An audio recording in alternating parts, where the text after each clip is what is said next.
The wolves were closing in, and Alara knew she could not stop running. Her lungs burned. Her feet were bare and cut from the sharp stones on the forest path. In her arms, wrapped tightly in a thin gray blanket, were two newborn babies, so small they barely made a sound. She held them against her chest, as if her own heartbeat could keep them safe. Behind her, the trees cracked. Something big was moving through the darkness, fast and silent, the way only trained hunters moved. She did not look back. Looking back had never saved anyone. Just a little further, she whispered to the twins, though she had no idea where further even led. The village behind her was gone.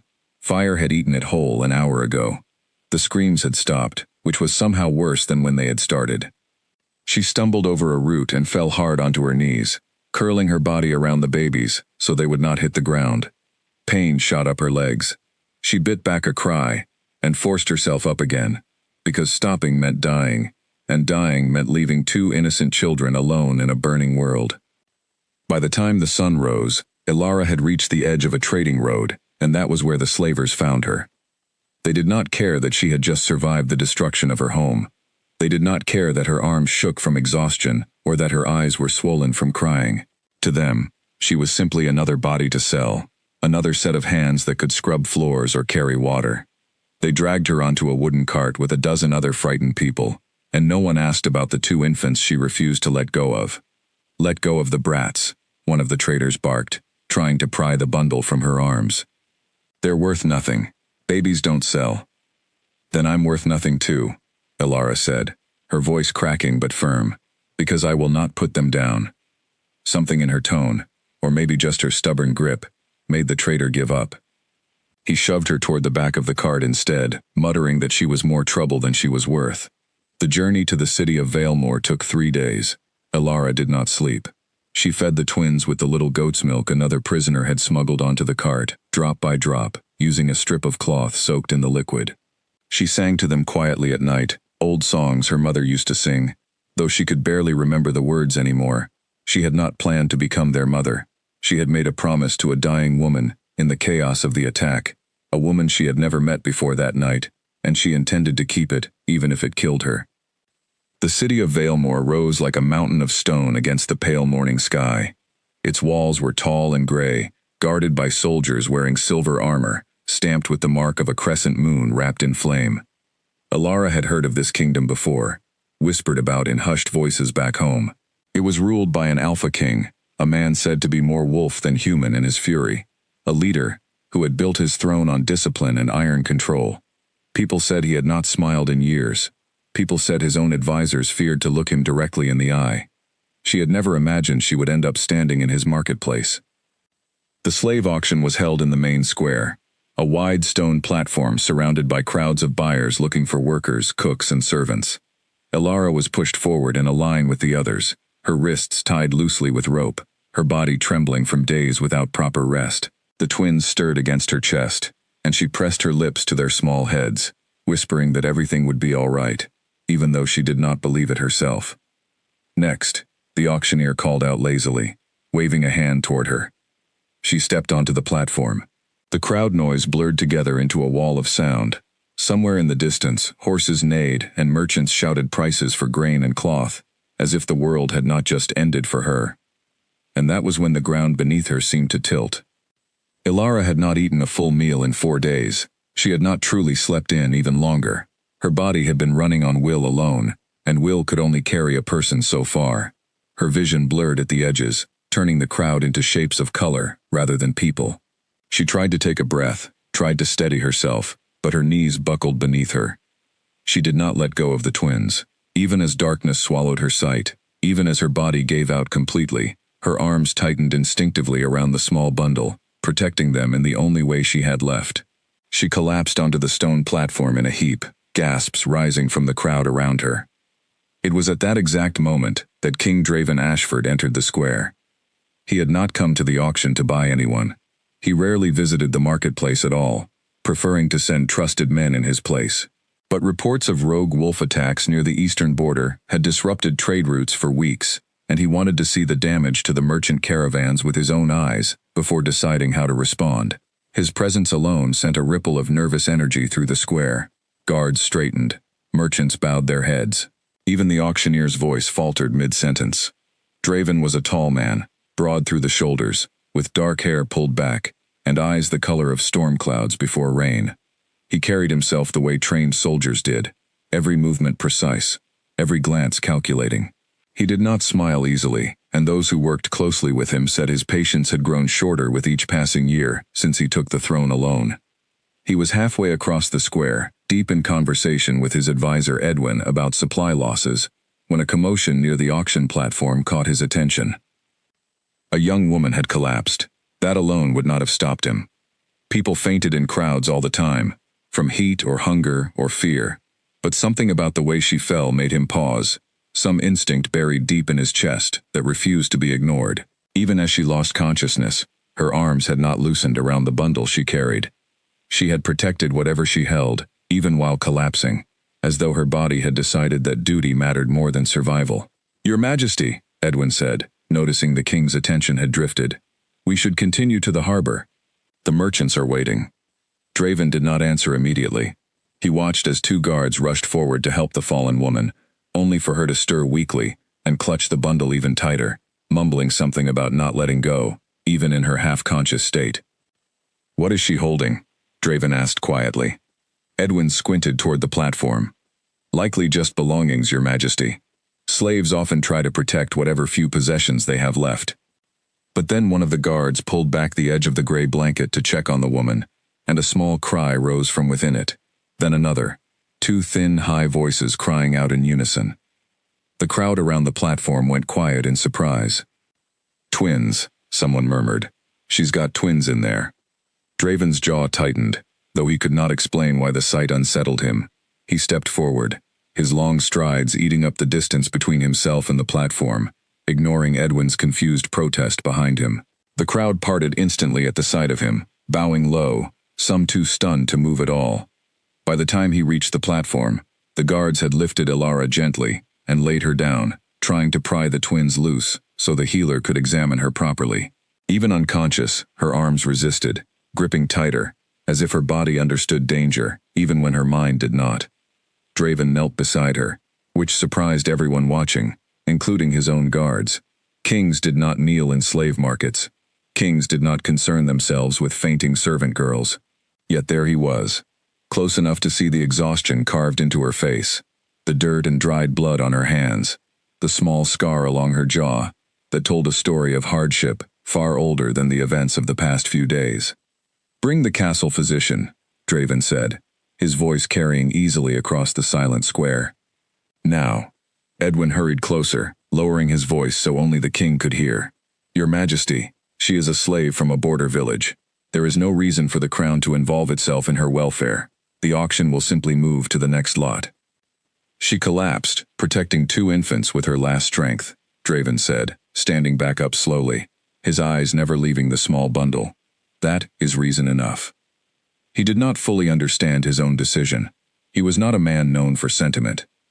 His advisors often said he ruled with logic rather than emotion, that his heart had hardened the moment he took the crown, after the chaos that followed his father's death and his brother's disappearance years earlier. Yet something about this moment refused to let him walk away, some quiet pull he could not name. The guards carefully lifted Ilara, twins and all, and carried her toward a waiting carriage bearing the royal crest. The crowd whispered among themselves as she was taken away, wondering aloud why the Alpha King himself would trouble his time over a fainted slave girl and her children. Draven did not answer their questions, because he had none. He only knew that as the carriage pulled away toward the castle, something about those two small voices crying out from beneath the blanket had struck a chord deep inside him, a chord he had not felt in longer than he could remember. He turned to Edwin, his expression unreadable. "Send word to the healers. I want to know everything about her condition the moment she wakes." Edwin hesitated, clearly troubled by his king's sudden interest in a stranger. "And the children, Your Majesty?" Draven's eyes moved toward the castle rising in the distance, its towers catching the morning light. For reasons he could not explain, his mind kept circling back to the way the twins had cried out, at the exact moment the guards tried to separate them from the woman who had risked everything to keep them alive. "Watch them closely," he said finally. "Something about this does not feel like coincidence." As the carriage rolled through the castle gates, Ilara remained unconscious, unaware that her collapse in the marketplace had just changed the course of her life forever. She had no way of knowing that the man who ordered her care was the very king whose bloodline pulsed quietly, invisibly, within the two small children she had sworn to protect. Somewhere behind the castle walls, in a chamber lit by candlelight, an old healer would soon uncover a mark on the twins' skin that had not been seen in the kingdom for 3 generations. And when that discovery reached the king's ears, nothing in Valemore would ever be the same again. Ilara woke to the smell of clean linen and burning candle wax, a scent so different from smoke and blood that for a moment she thought she had died and passed into some peaceful afterlife. Then her eyes opened fully, and she realized she was lying on a soft bed in a room she did not recognize, sunlight pouring through a tall window she had never seen before. Panic seized her instantly. She sat up too fast, her head spinning, and looked around wildly for the twins. "They are here," a calm voice said from the corner of the room. "Safe and fed." Ilara turned to see an older woman with silver hair pulled into a neat bun, dressed in simple robes that marked her as a healer. The woman gestured toward a small wooden crib beside the bed, where the twins lay sleeping peacefully, their tiny chests rising and falling in steady rhythm. Relief crashed through Ilara so hard she nearly cried. She reached for the crib immediately, running her fingers gently over each small head, needing to feel for herself that they were truly alive and well. "You collapsed in the marketplace," the healer explained, stepping closer. "From exhaustion and hunger, mostly. You are lucky the king happened to be there that morning. Otherwise you might have been left where you fell." Ilara's head snapped up. "The king?" "King Draven Ashford himself," the healer said, watching her reaction carefully. "He ordered you brought here personally. My name is Miriam. I have served as healer to the royal household for many years. You gave us quite a scare, young lady." Ilara's mind raced, trying to piece together fragments of memory. The auction platform, the crowd, the dizziness overtaking her vision. She remembered nothing after that, only darkness. And now this strange room with soft blankets, and a healer speaking of the king, as though it were an ordinary thing to mention. Why would a king care about a slave girl fainting?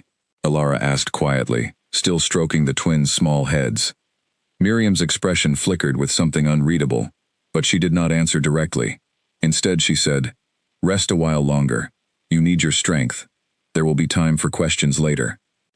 But there was little rest to be had, because barely an hour later, the door to the chamber opened without warning, and King Draven Ashford himself stepped inside. Ilara froze. She had never been this close to royalty before, had never imagined she ever would be. He was taller than she expected, his presence filling the room in a way that made the air feel heavier. His storm-gray eyes moved from her face to the crib beside her bed, lingering there for a long moment before returning to her. "You are awake," he said simply. "And Your Majesty," Ilara stammered, trying to bow, despite still being seated on the bed, wincing as pain shot through her exhausted body. "I did not mean to cause any trouble. I can leave immediately if—" "Sit still," Draven said, not unkindly, though his voice carried the weight of someone used to being obeyed instantly. "You are in no condition to go anywhere."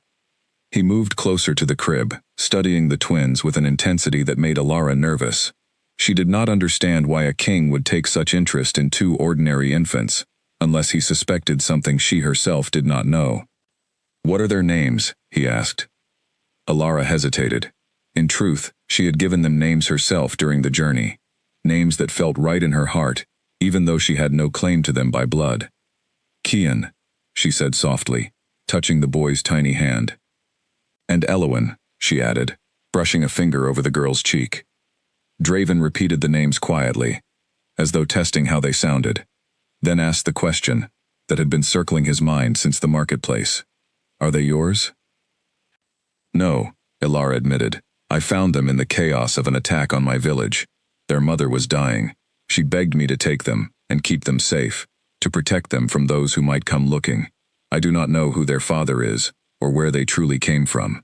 I only know I made a promise, and I intend to keep it." Draven's jaw tightened at her words. He glanced toward Miriam, who stood quietly by the door, her expression carefully neutral. "Show her," Draven said.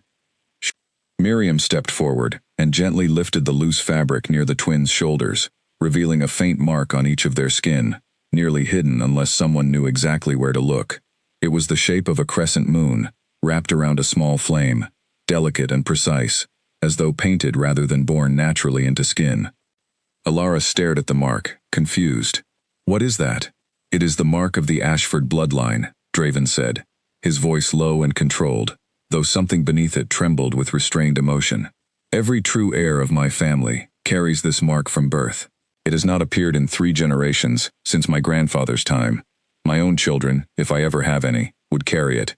My brother's children would carry it as well." The room fell silent, except for the soft breathing of the sleeping twins. "Your brother?" Alara asked carefully. Draven's expression darkened, memories clearly surfacing that he did not wish to revisit. "Kaelin, my half-brother. He vanished years ago, after a dispute over succession, before our father passed the crown to me. No one has seen or heard from him since. Many assumed he was dead." Alara's mind spun, trying to connect the pieces, the dying woman in the chaos of the attack, her desperate plea to protect the children from those who might come looking. The mark now revealed on the twins' skin, a mark belonging to a bloodline she had never even heard of before entering this kingdom. "I did not know," she said honestly. "I swear to you, I only wanted to keep my promise. I never intended to bring trouble into your castle."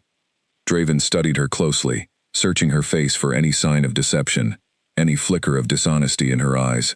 He had learned long ago to trust his instincts when reading people, a skill sharpened by years of navigating court politics filled with hidden agendas and quiet betrayals. What he saw in Alara's face was exhaustion, fear, and a fierce, unwavering loyalty to 2 children who were not even her own. "I believe you," he said finally, surprising even himself with how easily the words came. Alara let out a breath she had not realized she was holding. "But this changes everything," Draven continued, his tone shifting back into something more guarded and calculating.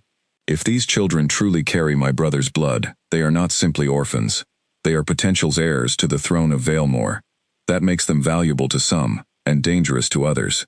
The very people who attacked your village may have been searching for exactly this." A chill ran through Alara's body. "Are they in danger here?" "They would be in far greater danger anywhere else," Draven said. "For now, they will remain in this castle under close watch, and so will you, since you are the only person who knows the full truth of how they came to be found." Alara nodded slowly, though uncertainty gnawed at her. She had spent days fearing capture and violence, only to find herself now inside a royal castle, caught in the middle of a political mystery far larger than anything she had ever imagined. She did not know whether to feel relieved or more afraid than before. Draven turned to leave, then paused at the door, looking back at her one final time. "You risked your life to protect children that were strangers to you. That is not something I take lightly. You will be treated with respect within these walls, not as a slave, but as their protector, until we understand exactly what we are dealing with." Before Alara could respond, he was gone, his footsteps echoing down the stone corridor outside. Miriam approached the bed once the door closed, gently helping Alara settle back against the pillows. "You should try to rest, child. The king rarely speaks so plainly to anyone, let alone someone he only just met. Whatever is happening here, you have already caught his attention in a way few ever do." Alara looked down at the twins, sleeping peacefully in their crib, unaware of the storm swirling around their small lives. She thought of the dying woman who had placed them in her arms, begging her to protect them no matter the cost. She had not known then what that promise would truly demand of her. Outside the chamber, in the quiet corridors of the castle, Draven walked slowly toward his private study, his mind consumed with questions that had no easy answers. If the twins truly were his brother's children, then Kaelin might still be alive somewhere, or he might have died trying to protect them, just as their mother had. Either way, the timing was too precise to be accidental. Someone had attacked that village deliberately, searching for exactly what Alara now protected. He stopped by a tall window overlooking the castle grounds, watching the sun begin its slow descent toward the horizon. For years he had ruled with careful distance, keeping his emotions locked away behind duty and discipline. Yet something about the events of that morning had cracked open a door he thought long sealed shut, and he was not entirely sure he wanted to close it again. Somewhere in the castle behind him, 2 sleeping infants carried the weight of a forgotten legacy, and a slave girl who had never asked for any of this, now stood at the center of a secret that could either save the kingdom or tear it completely apart. News inside a castle traveled faster than wind through an open field, and by the following evening, every servant, guard, and noble within the walls of Valemore had heard some version of the story. A slave girl had fainted in the marketplace. The king himself had carried her to safety. 2 infants she carried bore the ancient mark of the royal bloodline. Each retelling added new details, some true, most exaggerated, until the tale had grown into something far larger than the quiet truth Ilara herself understood. She sat now in a small private chamber near the nursery, a room far more comfortable than anything she had ever known, yet it did nothing to calm the unease twisting in her stomach. Being watched by curious eyes everywhere she walked was exhausting, in a different way than running from danger had been. At least danger was simple. This new world of whispers and hidden agendas felt far more complicated. "Pay them no mind," said Clara, a young servant girl who had been assigned to assist Ilara during her recovery. Clara was cheerful in a way that felt almost out of place inside the tense walls of the castle, her dark curls always slightly out of place, her smile quick and easy. "Half the kitchen staff thinks you're secretly a lost princess. The other half thinks you cursed the king into acting strange." "I did not curse anyone," Ilara said, managing a tired smile despite herself. "I know that," Clara laughed, setting down a tray of food beside the bed. "But people love a good story, especially one involving our king, showing any kind of interest in someone. He hasn't smiled properly in years, not since his father passed and his brother vanished. Now suddenly he's carrying slave girls through the marketplace and ordering healers about like his life depends on it. Of course people are talking." Ilara glanced toward the crib where Kian and Elowen slept soundly, their tiny faces peaceful despite the chaos surrounding their unexpected arrival into royal life. "I never meant to cause this much attention." "You didn't cause it," Clara said gently, sitting down beside her. "Those babies did, just by existing. And from what I hear, the king has been visiting the nursery every night since you arrived, long after everyone else has gone to sleep." That surprised Ilara. Visiting them? Why? Clara shrugged, though her eyes sparkled with curiosity. "No one really knows. The night guards say he stands by the crib for long stretches, sometimes not saying a word, just watching them sleep. It's strange behavior for a man known for being so guarded with his emotions." Ilara did not know what to make of that information. She thought of Draven's face the day before, the way his expression had shifted from cold command to something far more uncertain the moment he looked at the twins. Perhaps the mark on their skin had stirred memories of family he had long buried beneath duty and grief. That night, unable to sleep despite her exhaustion, Ilara found herself walking quietly toward the nursery, drawn by a need to check on the twins herself, rather than trust reports from castle guards. The corridors were dim, lit only by scattered candlelight, her bare footsteps silent against the cool stone floor. As she approached the nursery door, she heard a low voice speaking softly from within, and she paused just outside, uncertain whether to enter. It was Draven. He stood beside the crib, exactly as the guards had described, his large frame bent slightly forward as he watched the sleeping twins. His voice was quiet, almost gentle, a tone Ilara would never have imagined from the composed and commanding king she had met earlier that day.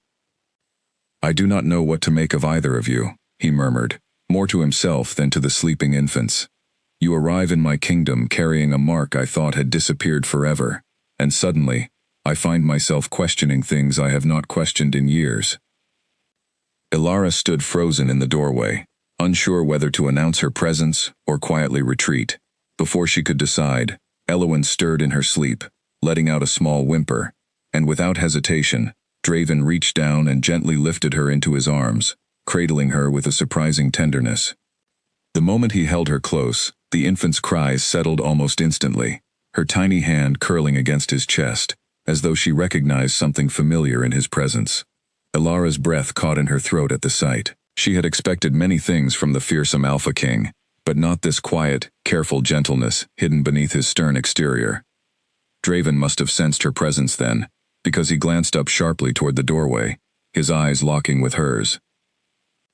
"I did not mean to intrude," Ilara said quickly, stepping back. "I only wanted to check on them myself." "You are their protector," Draven said, his voice steady, despite being caught in an unguarded moment. "You have every right to be here."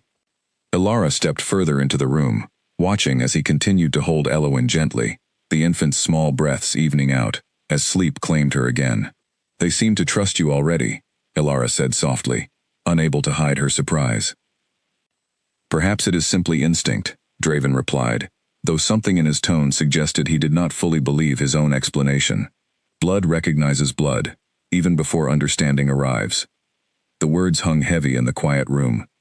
Ilara thought of Kalen, the vanished brother whose fate remained unknown, and wondered how much pain still lived beneath Draven's careful control. "Did you know your brother well?" she asked carefully, unsure whether the question crossed a boundary she should not cross. Draven was quiet for a long moment before answering. "We were close once, before politics and ambition tore our family apart. He believed our father favored me unfairly for the throne, though I never wanted the crown as desperately as he assumed I did. When he vanished after our father's death, I told myself he had simply run from a fight he could not win. Now I wonder if something far darker took him from us instead." Ilara said nothing, allowing the silence to hold space for the grief clearly still lingering beneath his composed exterior. She understood loss herself, the ache of losing everything familiar in a single violent night. "Whatever happened to him," Draven continued, gently placing Elowen back into the crib beside her sleeping brother. "These children deserve protection, regardless of the danger their bloodline brings. I intend to see that they receive it." "And what of me?" Ilara asked quietly. "Once they no longer need me, what becomes of a slave girl who happened to carry royal secrets into your castle?" Draven turned to face her fully, his expression unreadable in the dim candlelight. "You are no longer simply a slave within these walls, Ilara. You saved the lives of children who may hold the future of this kingdom in their small hands. That is not a debt easily forgotten." Before Ilara could respond, footsteps echoed from the corridor outside, quick and purposeful. A moment later, the nursery door opened to reveal Lady Seraphine, dressed in fine silk robes despite the late hour, her expression carefully composed, though her eyes flashed with something sharper beneath the surface. "Your Majesty," Seraphine said smoothly, offering a graceful bow. "I did not expect to find you here so late." "Lady Seraphine," Draven replied, his tone shifting instantly into something more formal and distant. "Is there a reason for your visit at this hour?" "I heard troubling rumors circulating the court," Seraphine said, her gaze flicking briefly toward Ilara before returning to the king, "about slave children bearing marks of nobility, and a king suddenly abandoning centuries of tradition to personally oversee their care. I thought it wise to see the truth for myself, rather than rely on servant gossip." Her words were polite, yet something beneath them carried a clear edge of warning, a reminder that the court was watching closely, and that whatever happened within these walls would not remain private for long. Draven's expression hardened slightly. "The court will learn what it needs to know, when the time is appropriate. Until then, I trust you to keep whatever you have seen tonight to yourself." Seraphine's smile remained perfectly composed, though her eyes lingered on Ilara a moment longer than necessary, cold and calculating. "Of course, Your Majesty. I only wish to see the kingdom protected from unnecessary scandal." She offered another graceful bow before departing, her silk robes trailing softly against the stone floor as she disappeared down the corridor.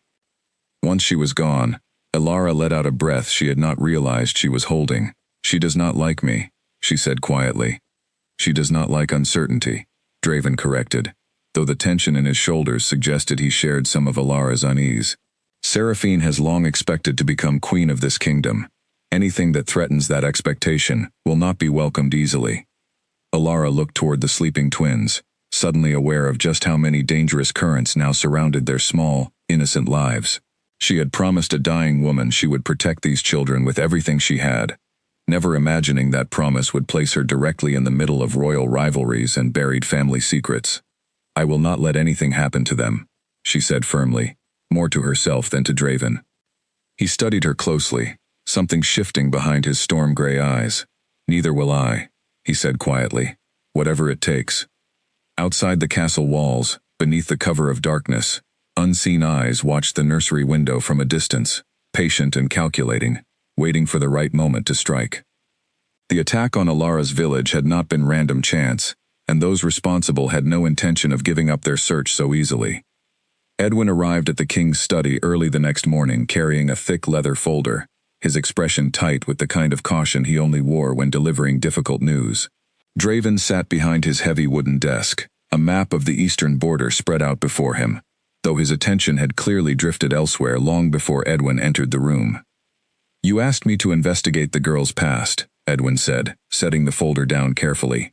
"What I found raises more questions than it answers." Draven straightened immediately, gesturing for him to continue. Alara served as a nurse in a small border village called Thorn Hollow, several years before the attack that destroyed it, Edwin explained, opening the folder to reveal several handwritten reports. According to trade records, that village had unusual visitors passing through roughly 9 months before the twins would have been born. Travelers moving quietly, avoiding main roads, paying handsomely for silence from local innkeepers. "Kaelin," Draven said, the name leaving his mouth like a held breath finally released. "It fits the timeline," Edwin agreed. "If your brother was alive and in hiding after his disappearance, Thorn Hollow would have made an ideal refuge, remote, poorly connected to major trade routes, easily overlooked by anyone searching for a missing prince." Draven rose from his chair, moving toward the window that overlooked the castle courtyard below. If he was hiding there, and the twins are truly his children, then someone eventually found him anyway. "That is my concern as well," Edwin said grimly. "The attack on Thorn Hollow was too precise to be a random wolf raid. Entire villages are rarely burned so completely, with survivors so few. Whoever orchestrated that attack was searching for something specific, and based on what we now know, that something was very likely your brother's children." The weight of the realization settled heavily over the room. Draven thought of Alara's description of the chaos that night, the dying woman who had begged her to protect the twins from those who might come looking. If Kaelin truly had been hiding in that village, protecting his newborn children from enemies determined to erase the Ashford bloodline's competing claim to the throne, then his disappearance years ago suddenly made far more sense. "Do we know who ordered the attack?" Draven asked. "Not with certainty," Edwin admitted. "But there are troubling patterns. Several noble families within our own court have long resented the idea of a divided succession.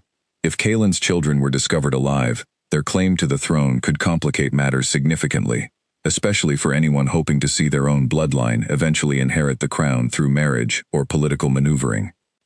Draven's expression darkened further. "You are suggesting someone within my own court may have orchestrated an attack against my brother's family." "I am suggesting it is possible," Edwin said carefully. "And if that is true, then bringing the twins into this castle, however necessary for their safety, has also placed them directly within reach of whoever wanted them eliminated in the first place." The implications settled over Draven like a physical weight. He had assumed the castle would offer safety, simply by virtue of its strong walls and loyal guards. But if the true danger originated from within those very walls, then no amount of physical protection would be enough to keep the twins truly safe. "Increase security around the nursery immediately," Draven ordered.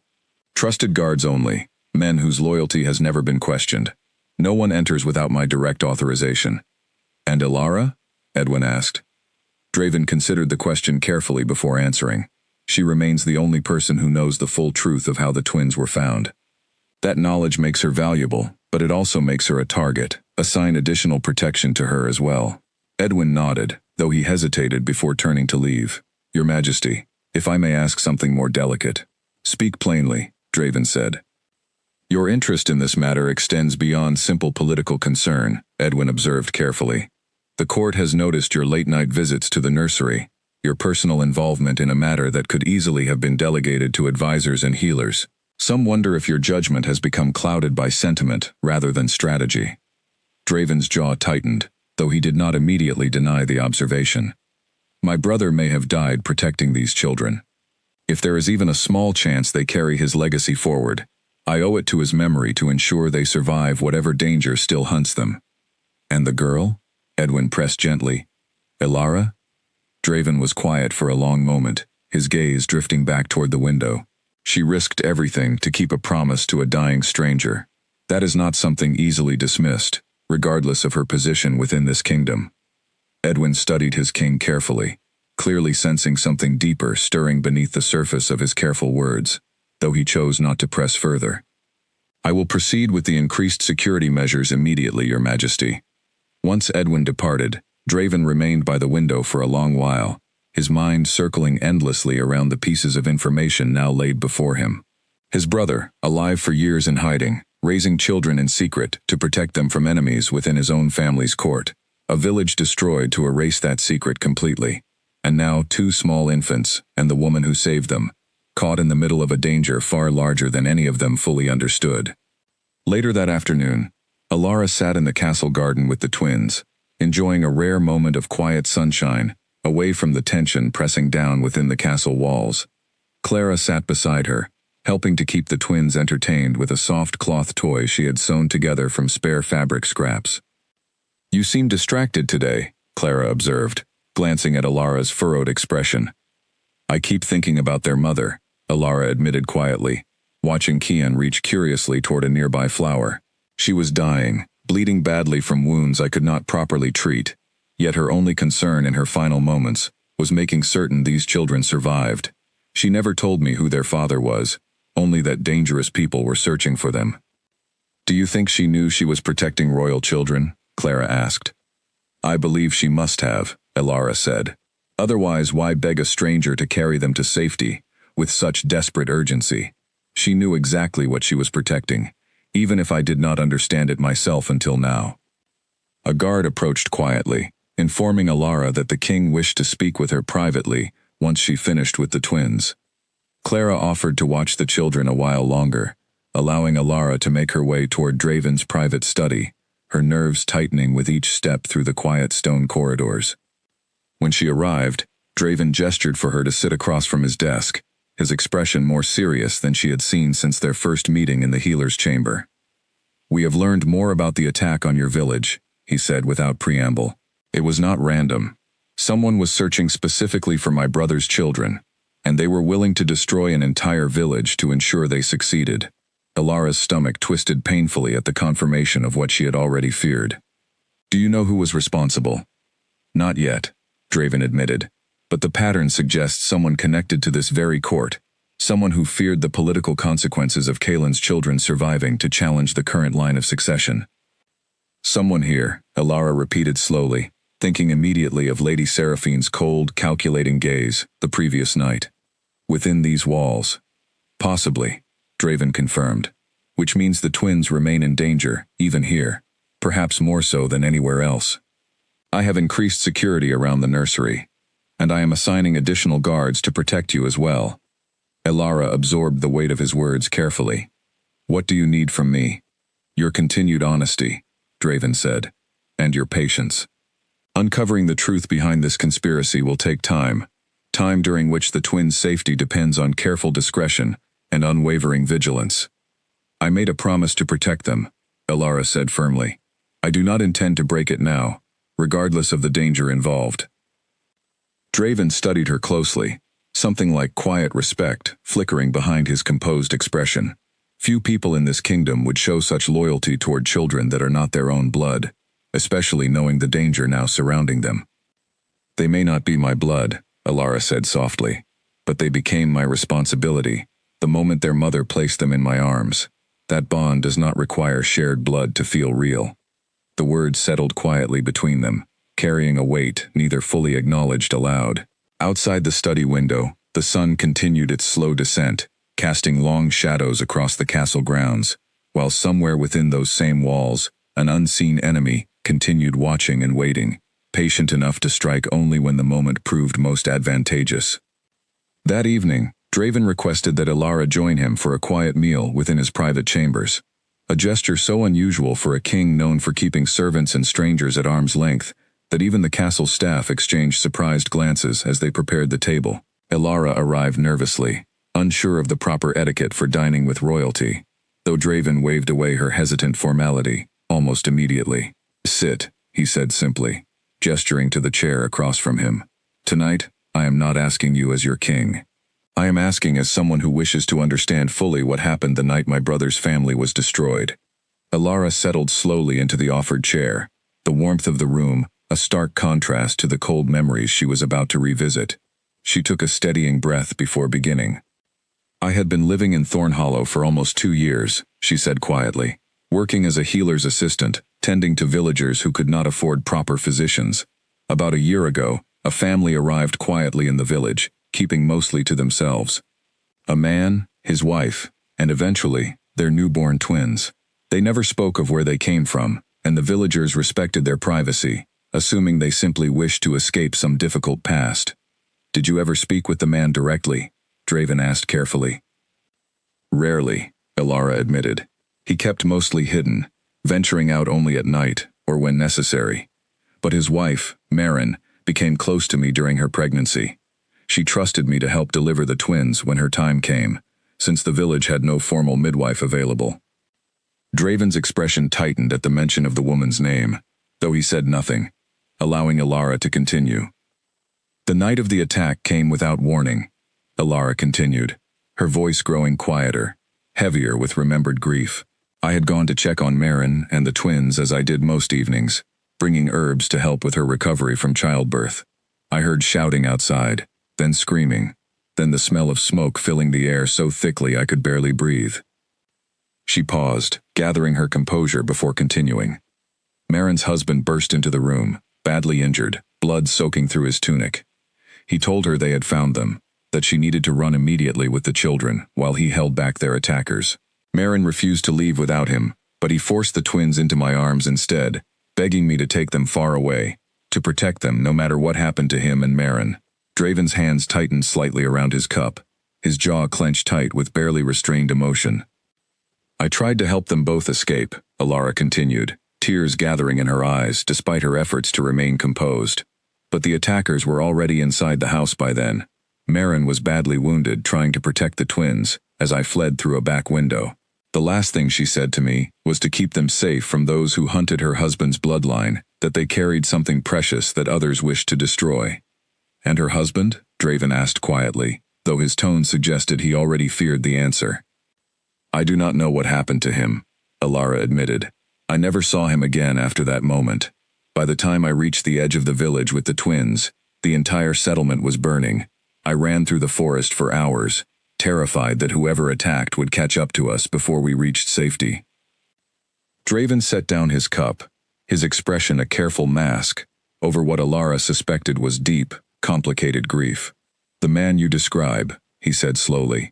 His height, his manner of speaking, even his instinct to protect his family above his own safety. It matches everything I remember of my brother, before he vanished.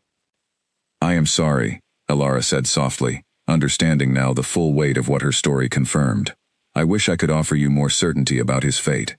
You have given me more truth about his final months than I have had in years, Draven said, his voice rough with emotion he rarely allowed himself to display. For a long time, I told myself Kalen simply abandoned our family out of bitterness over the succession dispute, learning that he spent his final years quietly raising children, trying desperately to protect them from enemies determined to erase his bloodline, changes everything I believed about him. Elara watched him carefully, seeing beneath the composed exterior of the fearsome Alpha King, to the grieving brother underneath. He loved his family enough to sacrifice himself protecting them. That much is certain, regardless of what ultimately happened to him. And you, Draven said, his gaze meeting hers directly, carried that same sacrifice forward, protecting children that were strangers to you, at tremendous personal risk. Few people possess that kind of courage. I made a promise, Elara said simply. Marin trusted me with her children's lives in her final moments. I could not betray that trust, regardless of the danger involved. They sat in comfortable silence for a while afterward, the weight of shared grief and unexpected connection settling gently between them. Draven found himself studying Elara more closely than he had allowed himself to before, noticing the quiet strength beneath her exhausted exterior, the fierce protectiveness that had driven her through unimaginable danger without hesitation. You have suffered greatly because of choices that were never yours to make, he said eventually. The attack on your village, the responsibility placed upon you by strangers, all of it thrust upon you without warning or preparation. I do not regret it, Elara said firmly. Whatever suffering I endured, Keon and Elowin are alive because of it. That matters more to me than my own comfort ever could. Draven's expression softened in a way Elara had not yet witnessed from him, the hardened exterior of the Alpha King giving way, if only briefly, to something more genuinely human. "You remind me of Kalan in that regard," he said quietly. "He always cared more deeply for others than he did for himself, sometimes to a fault. Perhaps that is why Marin trusted him enough to build a life with him, despite the danger surrounding their situation," Alara offered gently. "Perhaps," Draven agreed, though his tone carried a note of lingering sorrow for the brother he had lost long before truly understanding the sacrifices he had made. Their quiet conversation was interrupted by a soft knock at the door, followed by Miriam's voice, informing them that the twins had woken and were asking, in their own small way, for Alara's presence. Alara rose quickly, grateful for the excuse to step away and gather her composure after revisiting such painful memories. "Thank you," Draven said as she reached the door, "for trusting me with the truth, difficult as it must have been to share." "Thank you for listening," Alara replied softly, "rather than simply demanding answers as your position would entitle you to do." She left the chamber then, making her way toward the nursery, where Clara waited with the twins, leaving Draven alone with his thoughts and the heavy weight of newly confirmed grief. He remained seated at the table for a long while afterward, staring into the flickering candlelight, turning over each detail Alara had shared, searching for clues that might reveal exactly who had orchestrated the destruction of his brother's family, and why they remained willing to hunt his surviving children even now, years later, within the very walls meant to keep them safe. Somewhere beyond the castle walls, hidden among the shadows of the city, those responsible for that destruction continued their patient surveillance, waiting for the perfect opportunity to finish what they had started years earlier in the burning village of Thorn Hollow. The alarm bell rang out through the castle just past midnight, its deep clanging tone cutting through the silence like a blade. Alara shot upright in bed, her heart pounding before she even fully understood what was happening. Somewhere down the corridor she heard shouting, boots pounding against stone floors, the unmistakable sound of chaos breaking out within walls that were supposed to be the safest place in the entire kingdom. She threw off her blankets and ran barefoot toward the nursery, fear driving her faster than exhaustion could slow her down. Her mind raced through terrifying possibilities, each worse than the last, as she pushed through the heavy nursery door to find two guards already stationed protectively near the crib, swords drawn, eyes scanning every shadow in the room. "What is happening?" Alara demanded, rushing toward the twins, who had woken and were crying loudly, startled by the sudden noise and tension filling the room. "Intruders," one guard answered tightly, not taking his eyes off the door. "Breached the eastern wall roughly 10 minutes ago. We do not yet know how many." Alara lifted Kian and Elowen into her arms, holding them close as their cries continued, her own fear threatening to overwhelm her composure. She had faced danger before, had run through burning forests protecting these same children, but facing an unknown enemy within supposedly secure castle walls felt different, more disorienting. Footsteps approached rapidly down the corridor outside, and both guards tensed, weapons raised, until the door burst open to reveal Draven himself, dressed hastily in partial armor, his expression fierce with barely controlled fury. "Are they safe?" he demanded immediately, his eyes scanning the room before settling on Alara and the crying twins in her arms. "They are frightened but unharmed," Alara answered, relief washing through her at his arrival. "We need to move them to the inner sanctuary immediately," Draven said, already moving toward the door. "It is the most heavily fortified chamber in the entire castle, built specifically for moments like this." The group moved quickly through the corridors, guards surrounding them protectively on all sides, while sounds of fighting echoed distantly from somewhere within the castle grounds. Alara clutched the twins tightly against her chest, following close behind Draven, trusting his knowledge of the castle's layout to guide them safely through the chaos unfolding around them.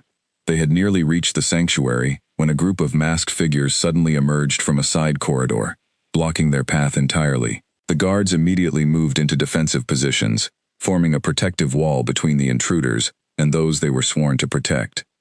"Take the girl and the children," one of the masked figures ordered coldly, gesturing toward Alara. "Leave the king. Our orders are specific." Draven's expression turned to ice at the words, his hand moving instinctively to the sword at his hip. "You will not touch them," he said, his voice carrying a dangerous authority that made even the masked intruders hesitate briefly. The confrontation erupted quickly after that, guards clashing against the intruders in a chaotic struggle within the narrow corridor. Alara pressed herself against the wall, shielding the twins with her own body as best she could, watching helplessly as the fight unfolded around her. One of the intruders broke through the guard's defense, lunging directly toward Alara and the children. Fear surged through her, but instinct took over before conscious thought could catch up. She twisted her body sharply, using the corridor wall to brace herself, kicking out desperately at the approaching attacker's legs, buying just enough time for Draven to intervene. He moved with a speed and precision that spoke of years of disciplined training, disarming the attacker swiftly before subduing him completely. The remaining intruders, seeing their companion overpowered so easily, began retreating back down the corridor, though not before one of the guards managed to capture a second attacker alive. Within minutes, the immediate threat had been neutralized, though the tension in the air remained thick with unanswered questions. Draven turned immediately to Alara, checking her and the twins carefully for any injuries. "We are fine," Alara assured him, though her voice trembled slightly with lingering adrenaline. "Thanks to you." "Thanks to your own quick thinking as well," Draven said, his gaze softening briefly, despite the tension still gripping his expression. "You protected them well, even without a weapon in hand." They continued swiftly toward the inner sanctuary, finally reaching its heavily reinforced doors, and settling inside, where additional guards stood watch. Only once the twins were safely settled, and the immediate danger had passed, did Draven allow himself a moment to process the full weight of what had just occurred. "They specifically ordered their men to take you and the children while leaving me unharmed," he said, turning to Alara with a troubled expression. "That confirms my earlier suspicion. Whoever orchestrated this attack does not wish to harm me directly. They wish to eliminate any competing claim to the throne, which means removing you and the twins specifically." "Do we know who sent them?" Alara asked, gently rocking Elowin, who had finally begun calming down after the frightening ordeal. "Not yet," Draven admitted. "But we captured one of the attackers alive. He will be questioned thoroughly, and I intend to learn exactly who ordered this assault before the sun rises again." Edwin arrived shortly afterward, his expression grim as he delivered updates on the state of the castle's defenses. 6 intruders total, Your Majesty. 2 captured alive, the rest either fled or were subdued during the confrontation. The eastern wall breach appears to have been carefully planned, suggesting inside knowledge of our security patterns. Someone within the castle provided that information, Draven said grimly, confirming what he had already begun to suspect. "It appears so," Edwin agreed reluctantly. "I will begin questioning the staff immediately, though I fear whoever orchestrated this remains several steps ahead of us." Draven's expression hardened with renewed determination. "Then we will simply have to move faster than they anticipate." Later that night, once the immediate chaos had settled, and the twins had finally drifted back into peaceful sleep within the heavily guarded sanctuary, Alara found herself sitting quietly beside Draven, both of them too tense from the night's events to consider sleep themselves. "I did not expect danger to follow us even here," Alara admitted softly, watching the twins sleep peacefully, unaware of how close they had come to tragedy only hours earlier. "Neither did I," Draven said honestly. "I believed the castle's defenses would be more than sufficient to protect against any threat. Tonight has proven that assumption dangerously wrong." "What happens now?" Alara asked. "Now we uncover exactly who, within my own court, would go to such lengths to eliminate my brother's children," Draven said, his voice hardening with resolve. "And we ensure they never have another opportunity to try again." Alara studied him carefully in the dim candlelight, noticing the exhaustion etched into his features, despite his unwavering determination. "You fought bravely tonight," she said quietly. "Thank you for protecting them, and for protecting me as well." Draven turned to meet her gaze fully, something shifting in his expression that went beyond simple duty or political obligation. "I would not have allowed anything to happen to either of you," he said, his voice carrying a weight of sincerity that surprised them both. "Not after everything you have already sacrificed to keep them safe." The quiet moment between them lingered a while longer, filled with unspoken understanding that had grown steadily since Alara's collapse in the marketplace days earlier. Neither of them fully acknowledged the shift occurring within their unlikely alliance, though both sensed it deepening with each passing trial they faced together. Outside the fortified sanctuary walls, castle guards continued their thorough search of the grounds, determined to uncover any remaining threats before dawn arrived. Somewhere within those very walls, the mastermind behind the attack remained hidden among trusted faces, patiently calculating their next move, unwilling to abandon their mission despite tonight's failure. By mid-morning, news of the previous night's attack had spread through every corner of the castle, and the royal council demanded an emergency session before the sun had even fully risen over the eastern towers. Draven entered the Grand Council chamber with a controlled expression, though the sleepless night showed clearly in the tightness around his eyes. The council members, a mixture of aging nobles and ambitious younger lords, rose briefly in respect before settling back into their seats around the long stone table. Lady Seraphine sat prominently near the front, her expression carefully arranged into one of practiced concern, though Alara, standing quietly near the chamber's entrance at Draven's request, noticed something colder lurking beneath her composed features. "Your Majesty," began Lord Halden, the eldest member of the council, his voice heavy with formal concern. "The attack on our castle last night has left the entire court deeply unsettled. We must understand exactly what threat we now face, and why armed intruders specifically targeted a slave girl and 2 infant children within our most secure walls." Draven's expression remained steady, despite the weight of scrutiny directed toward him. "The children in question carry the mark of the Ashford bloodline," he said plainly, deciding the time for secrecy had passed. "They are the offspring of my brother Kalen, believed to have been hiding in a border village for the past several years before his death." Murmurs rippled through the chamber immediately, nobles exchanging startled glances at the unexpected revelation.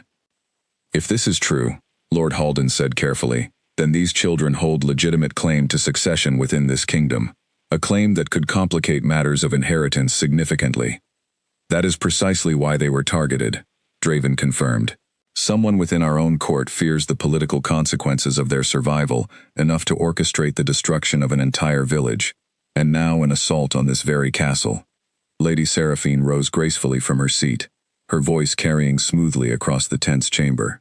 "Your Majesty, while I understand your desire to protect what may be your brother's surviving children, should we not question the reliability of the woman claiming to have rescued them? A slave girl, arriving with such a convenient story, precisely timed with your growing personal interest in her, seems suspicious to say the least." Alara's stomach tightened at the accusation, though she remained silent. Understanding her place within the formal proceedings did not yet permit her to speak freely. "Are you suggesting Alara fabricated this entire situation?" Draven asked, his tone carrying a dangerous edge beneath its controlled surface. "I am suggesting caution," Seraphine replied smoothly. "It would not be the first time ambitious individuals sought to manipulate succession disputes for personal gain, presenting false heirs to secure influence within the royal court. The mark on their skin cannot be fabricated," Draven said firmly. "Nor can the timeline of their birth, which precisely matches my brother's known disappearance. Alara's account has been thoroughly verified through independent investigation." Seraphine's composed expression flickered briefly, though she recovered quickly. "Then perhaps we should question why she alone survived an attack that claimed the lives of an entire village, including the children's own parents. Such convenient survival raises legitimate concerns." The insinuation hung heavy in the chamber, and Alara felt heat rise to her face, at the implication that she herself might have been involved in the tragedy that claimed Marin and Kalen's lives. "That is enough," Draven said sharply, his patience clearly reaching its limit. "Alara risked her own life, fleeing that attack, while protecting 2 infants who were strangers to her.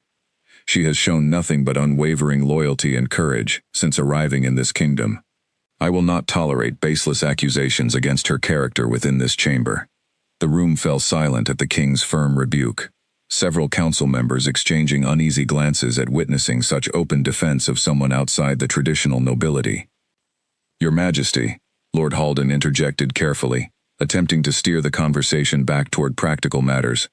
"Regardless of Alara's role in these events, we must address the pressing question of security. If enemies within our own court are willing to attack the castle itself, how do you intend to protect the children moving forward?" Draven straightened, his voice carrying renewed authority across the chamber. "Effective immediately, both children will be formally recognized as legitimate members of the Ashford royal bloodline, entitled to the protections and privileges that recognition demands. Anyone found conspiring against their safety will be treated as committing treason against the crown itself. Gasps rippled through the assembled council at the weight of his declaration. And Alara, Draven continued, his gaze briefly meeting hers across the chamber, will be granted formal position as their appointed guardian and protector, released entirely from her prior status as a slave, with full authority to oversee their care and well-being. Lady Seraphine's expression tightened almost imperceptibly, though she said nothing further, clearly recognizing that further protest would only draw more suspicion toward herself. The council session continued for another hour, discussing logistical matters of security and the ongoing investigation into the previous night's attack, but the most significant decision had already been made. By the time Draven dismissed the council and the chamber slowly emptied, whispers of his unprecedented declaration had already begun spreading throughout the castle once more. Alara waited quietly near the entrance until most of the nobles had departed before approaching Draven, who remained seated at the head of the now empty table, clearly exhausted from the tense proceedings. "You did not need to defend me so forcefully," she said softly. "I understand the accusations were simply part of court politics." Seraphine's accusations were designed to plant doubt where none should exist, Draven said, his expression still tight with lingering frustration. "I will not allow anyone to question your loyalty after everything you have already sacrificed." "Thank you," Alara said quietly, though uncertainty still lingered in her voice. "But making such a public declaration, elevating my position so dramatically, will only draw more attention and suspicion toward me, perhaps toward you as well." "Perhaps," Draven agreed. "But hiding the truth any longer would only endanger the twins further. If their identity remains public knowledge, protected openly under crown authority, it becomes significantly more difficult for anyone to move against them without facing direct consequences from the entire kingdom." Alara considered his reasoning carefully, recognizing the strategic wisdom behind his decision, even as it complicated her own position within the tense political landscape of the court. "What of Lady Seraphine?" she asked carefully. "Her hostility toward me seemed to run deeper than simple political concern." Draven's expression darkened slightly. "Seraphine has long expected to secure her position within this kingdom through marriage to me eventually. The sudden appearance of royal children, along with my own growing involvement in their protection, likely threatens ambitions she has held for years." "Do you believe she could be involved in the attacks?" Alara asked directly. "I do not yet have proof," Draven admitted, "but I intend to watch her closely moving forward. Ambition alone does not confirm guilt, but it does provide sufficient motive worth investigating thoroughly." Their conversation was interrupted by Edwin's arrival, his expression carrying urgent news that immediately shifted the tension in the room once more. "Your Majesty, the captured intruder has finally agreed to speak, after considerable persuasion. What he revealed requires your immediate attention." Draven rose swiftly, exchanging a brief glance with Alara before following Edwin from the chamber, leaving her alone momentarily with the weight of everything the morning's proceedings had revealed. She thought of the twins resting safely in the heavily guarded sanctuary, now formally recognized as legitimate heirs to a kingdom still reeling from the shock of their unexpected existence, and wondered just how much more danger still awaited them before true safety could finally be secured. The dungeon beneath the castle was cold and dimly lit, torches flickering against damp stone walls, as Draven descended the narrow staircase with Edwin close behind him. The captured intruder sat chained against the far wall, his masked disguise removed to reveal a young man barely into his 20s, his expression a mixture of defiance and fear. "Tell the king what you told me," Edwin said firmly, standing beside the prisoner. The young man hesitated, glancing nervously toward Draven's imposing presence before finally speaking. "We were hired through intermediaries. I never met whoever gave the original orders directly. Only that we were paid handsomely to retrieve 2 infants and the woman traveling with them, alive if possible, though our employer made clear that failure to complete the task would not be tolerated." "Who arranged the payment?" Draven demanded. "A steward," the young man admitted reluctantly. "Someone connected to the royal court, though I never learned his name. He met us only at night, always wearing a hood to conceal his identity. He mentioned once, carelessly, that his mistress would be pleased once the matter was resolved permanently." Draven's expression turned to stone at the implication. "His mistress?" "That is all I know," the young man insisted, clearly frightened by the king's darkening expression. "I swear it. We were simply hired men, following orders for payment. I never wished harm upon innocent children, only sought coin to feed my own family. Draven studied him for a long moment, weighing the sincerity in his desperate explanation, before turning to Edwin. Have him watched closely. If his information proves accurate, his cooperation may earn him leniency. They ascended back toward the main castle in tense silence, both men clearly troubled by the implications of what they had just learned. A mistress within the court, Edwin said finally. That narrows our list of suspects considerably. Seraphine, Draven said grimly. She has both motive and connections extensive enough to arrange something this elaborate. We still lack definitive proof, Edwin cautioned. Accusing a noblewoman of her standing without solid evidence could create significant political turmoil, especially if we are ultimately mistaken. Then we will find that proof, Draven said firmly, before she has opportunity to strike again. Meanwhile, within the castle's private chapel, Alara stood beside the twins, as Agatha, the kingdom's eldest seer, prepared for a ritual meant to formally and undeniably confirm the children's bloodline, beyond any remaining doubt. Agatha was ancient, her silver hair falling past her shoulders, her pale eyes carrying the weight of decades spent studying the mystical traditions surrounding the Ashford family's ancestral magic. The mark upon their skin suggests strongly that they carry royal blood, Agatha explained, her voice carrying the wisdom of long-practiced ceremony. But a formal blood ritual will confirm this truth completely, leaving no room for doubt or political manipulation. Draven arrived just as the ceremony was set to begin, having received word from Miriam that Agatha was ready to proceed. He stood quietly beside Alara, watching as the old seer carefully arranged small ceremonial items around a shallow silver basin. This ritual has been performed for generations, Agatha explained. Whenever legitimacy of bloodline required absolute confirmation, it requires only a small drop of blood from each child, combined with a drop from a confirmed member of the same bloodline. Draven stepped forward without hesitation, extending his hand toward Agatha, who carefully pricked his finger with a small silver needle, allowing a single drop of blood to fall into the basin. She then repeated the process gently with each of the twins, their small cries quickly soothed, as Alara comforted them immediately afterward. Agatha murmured ancient words over the basin, her weathered hands moving in careful, practiced gestures, as the combined drops of blood began to swirl together within the silver container. Slowly, almost imperceptibly at first, the liquid began to glow with a soft golden light, the same crescent moon and flame symbol, forming briefly upon its surface, before fading away entirely. The bond is confirmed, Agatha announced solemnly. These children share true, undeniable blood with House Ashford. There can be no further question of their legitimate claim. A quiet weight settled over the small chapel at the confirmation, Draven's expression carrying a complicated mixture of grief and quiet relief. His brother's legacy, hidden and protected through such dangerous circumstances, had finally been formally and permanently acknowledged. Kaelin's children, he said softly, watching the twins settle peacefully in Alara's arms.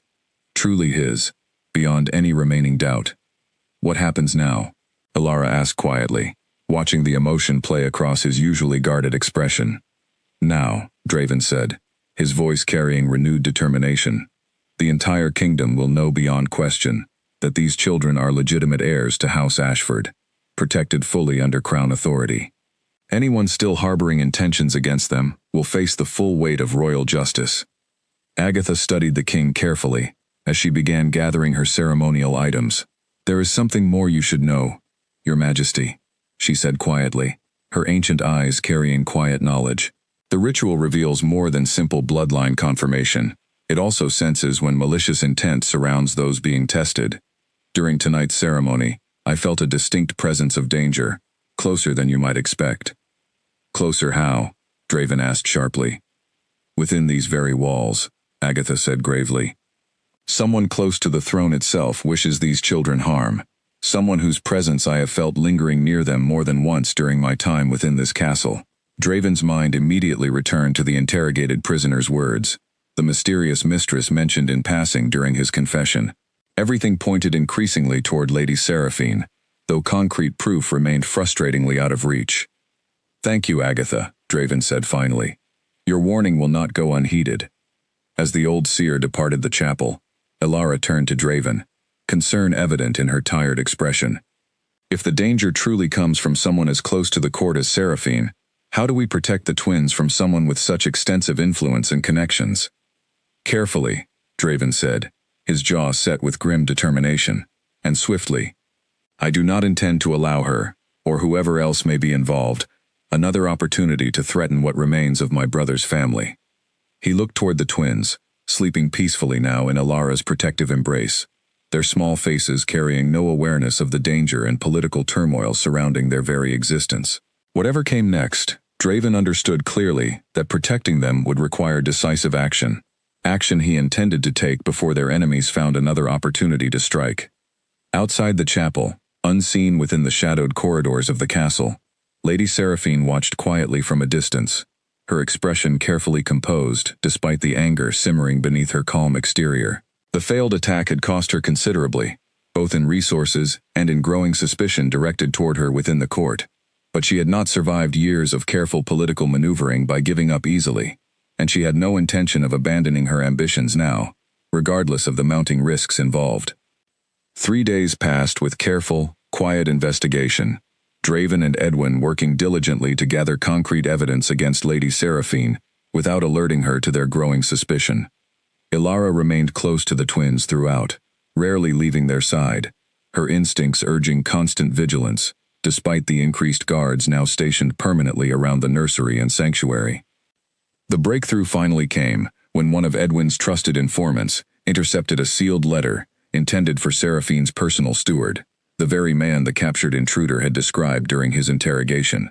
The letter, written in careful code, referenced payment for services rendered and warned of increased scrutiny following the failed attack, urging patience before attempting further action. This is enough to bring her before formal questioning, Edwin said, presenting the intercepted letter to Draven within the privacy of his study. Draven studied the coded message carefully, his expression hardening with each passing moment. Arrange for her steward to be detained immediately, quietly, before she has opportunity to destroy further evidence or flee the castle grounds. The steward was apprehended within the hour, his composure crumbling quickly under formal questioning once presented with the intercepted letter and testimony from the previously captured intruder. Faced with undeniable evidence, he finally confessed fully, revealing that Lady Seraphine had indeed orchestrated both the attack on Thornhollow years earlier, upon learning rumors of Kaelin's hidden refuge, and the recent assault on the castle itself, desperate to eliminate any threat to her long-held ambitions of becoming queen. Armed with this confession, Draven summoned Seraphine directly to his private study that same evening, Alara present at his request, standing quietly near the chamber's entrance as the confrontation unfolded.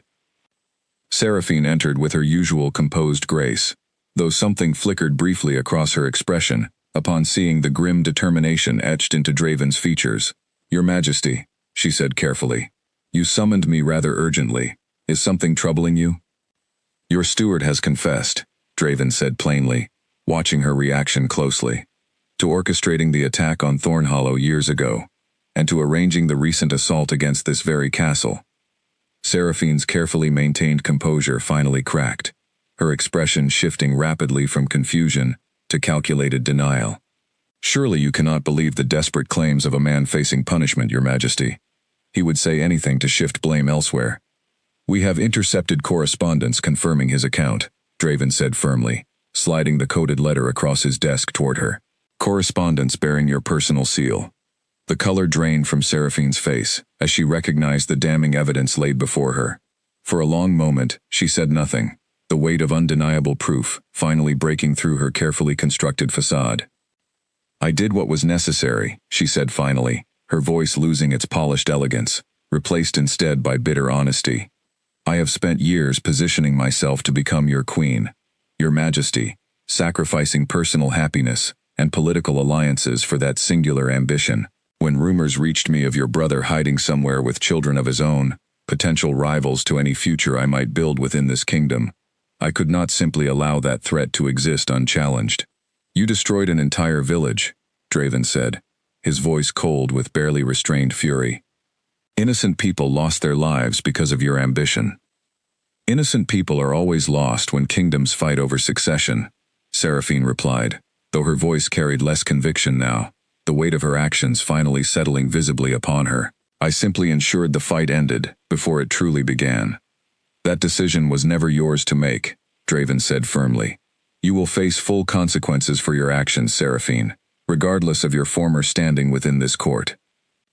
Guards entered at his signal, moving to escort Seraphine from the chamber toward formal imprisonment, while her fate was properly determined through royal justice.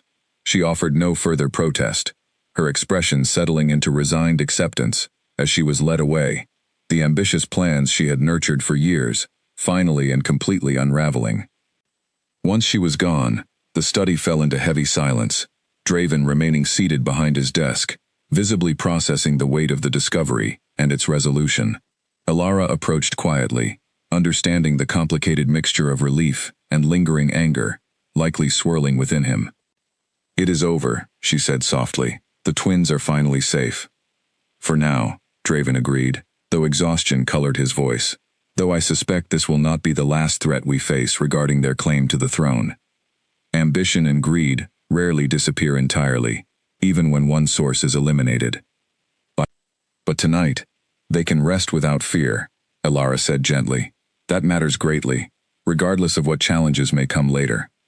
Draven studied her closely, something warm settling behind his tired eyes, despite the heaviness of the day's revelations.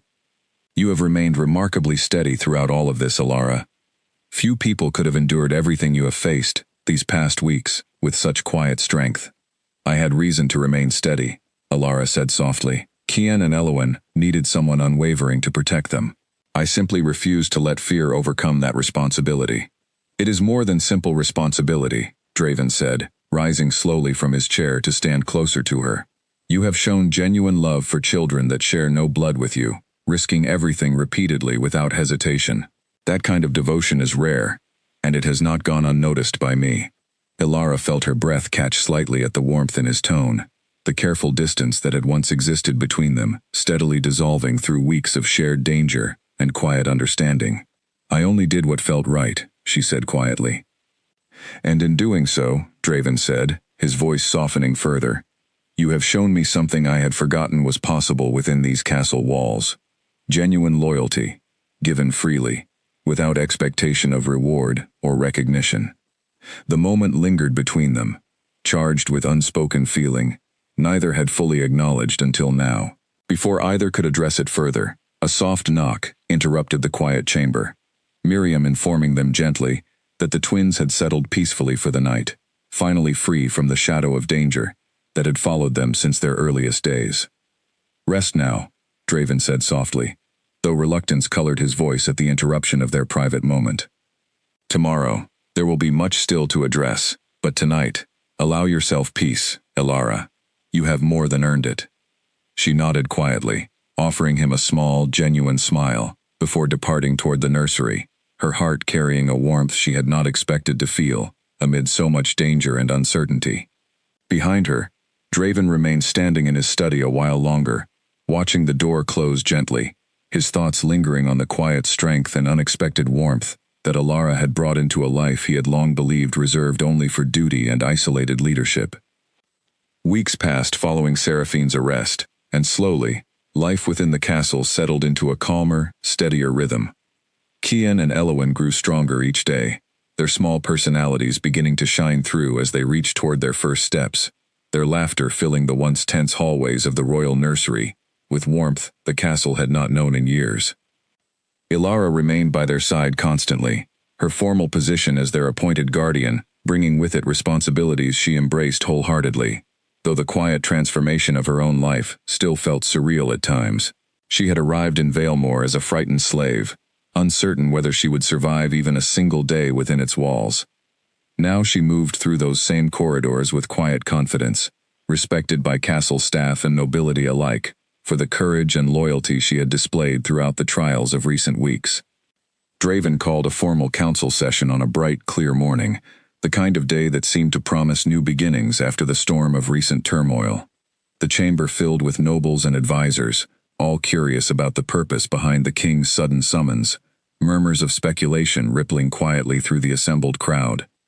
Alara stood near the front of the chamber, holding Elowen gently in her arms, while Clara held Kian nearby, both twins dressed in soft royal blue fabric that marked their newly recognized status within the kingdom.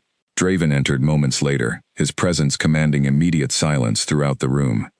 Many of you are aware of the events surrounding the discovery of my brother's surviving children, Draven began, his voice carrying clearly across the chamber. Their legitimacy has been formally confirmed through ancient ritual, and the conspiracy that once threatened their lives has been fully uncovered and addressed through proper justice. The assembled nobles listened attentively, aware that whatever announcement followed would likely reshape the kingdom's future considerably. Kian and Elowen Ashford, Draven continued, gesturing toward the twins, are hereby formally recognized as legitimate members of the royal bloodline, entitled to full protection and consideration regarding future succession, alongside any children I may eventually have myself. Murmurs of acknowledgement spread through the chamber, the weight of the formal declaration settling firmly into official record. Additionally, Draven continued, his gaze shifting toward Alara, who felt her heart quicken at his attention, the woman who risked everything to protect these children, defying tremendous danger without hesitation or expectation of reward, deserves recognition far beyond her prior status within this kingdom. He stepped forward, addressing the full council directly. Effective immediately, Alara is granted full noble status within the court of Valemore, formally released from any prior claims of servitude, with permanent guardianship rights over the royal children she so bravely protected. Alara's breath caught at the announcement, tears gathering unexpectedly in her eyes as the weight of Draven's words settled fully upon her. The journey that had begun with her collapsing in a slave market, exhausted and terrified, had led to this moment, standing before the entire royal court as a recognized noblewoman entrusted with the care of legitimate heirs to the throne. The council chamber erupted into a mixture of surprised murmurs and quiet applause, many nobles clearly moved by the remarkable transformation of circumstances that had unfolded before them over recent weeks. Once the formal session concluded and the chamber slowly emptied, Draven approached Alara privately, his expression carrying a warmth she had grown increasingly familiar with over recent days. "Thank you," Alara said softly, still processing the enormity of what had just occurred. "I never imagined my life could change so completely." "You earned every part of this recognition," Draven said firmly. "Your courage protected not only two innocent children, but ultimately, the stability of this entire kingdom. That deserves far more than simple gratitude." They walked together toward the castle gardens, the twins following happily along in Clara's careful watch nearby, enjoying the warm sunlight after weeks of tension and uncertainty, finally beginning to fade into peaceful resolution. "There is something else I wish to discuss with you," Draven said, as they reached a quiet corner of the garden, away from watchful eyes and listening ears. "Something beyond formal titles and political arrangements." Alara turned to face him fully, curiosity and quiet anticipation stirring within her chest. "What is it?" Draven hesitated briefly, an unusual uncertainty crossing his typically composed expression. "These past weeks have shown me something I had long forgotten was possible, buried beneath years of duty and isolated leadership.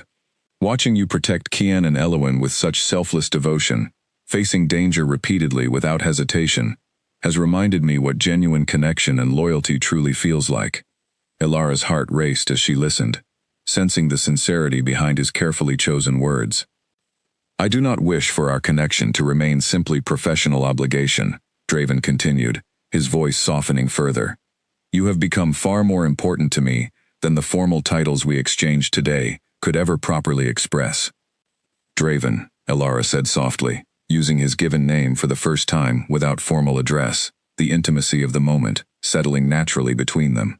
"I have felt that same connection growing as well, though I never dared imagine it could be genuinely returned." He reached for her hand gently, his usually composed expression softening into something far more vulnerable and sincere. "Then let us build something new together, Alara.